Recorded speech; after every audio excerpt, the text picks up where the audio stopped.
At paghahanap sa katarungan para sa pinaslang na broadcaster sa Nueva Ecija, patuloy na umaani ng suporta. Narito ang kabuoang balita sa ulat ni Joseph Parafina. Isang linggo na nakakaraan matapos na mapaslang ang broadcaster na si Julio Cesar Causo. Bumabaha pa rin ang sama ng loob ng kanyang mga kasama sa industriya. Ilan sa mga veteranong mamamahayag at mga lokal na opisyal ang di maiwasang magkomento hinggil sa nasabing pangyayari.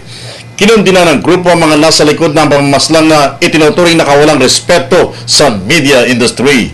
Dinidenounce po natin, and you cannot discourage us in doing our duties and responsibilities as broadcaster, because in the media, kung meron tayong legislative, executive, judiciary, kami po sa media, kami po ang tinatawag na fourth estate.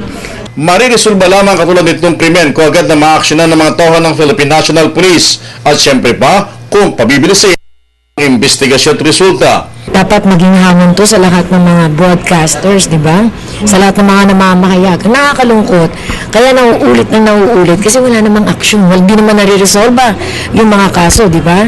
So siguro panahon naman na magkaisa din tayong mga media upang ikangalabanan natin itong ganitong klase mga krimen. Maging ang mga lokal na opisyal sa iba't ibang panig ng bansa, di nagugustuhan ng ganitong mga pangyayari.